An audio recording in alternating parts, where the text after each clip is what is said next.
ఇవి నత్తరాల గడ్డలతో కత్లీ చేస్తున్నాను. చూడండి, స్వీటే తినాలని ఏం లేదు, భలే రుచికరంగా ఉంటుంది. ఈ విధంగా చేసుకుంటే ఇది న్యూ రెసిపీ అండి. మీరు చూడండి ఇలా చేస్తాను. చూడండి, ఈ నత్లీలో ఇప్పుడు నూనె వేసాను. ఇట్లా ఎర్రగడ్డలకి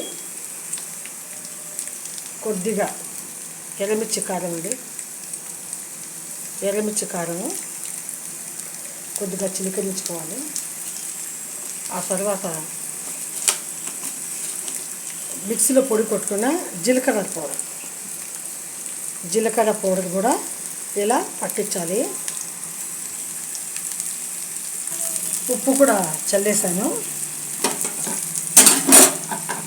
ఇప్పుడు ఇది చూడండి ఇలా తిప్పేసుకోవాలన్నమాట. అన్నిటికీ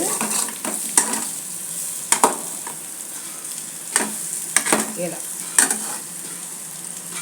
ఎంత బాగుంటుందంటే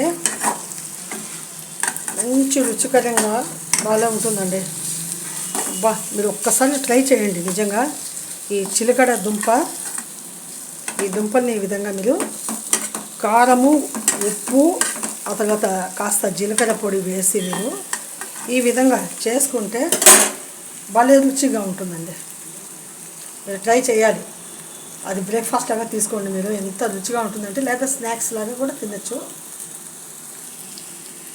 రుచిగా మంచి రుచిగా తయారవుతుందండి. భలే ఉంటుందండి ఇది. నిజంగా ఒక్కసారి ట్రై చేసి మీరు తినండి. నిజంగా ఆ టేస్ట్ మీరు వదిలిపెట్టరు. Please like my channel, subscribe me.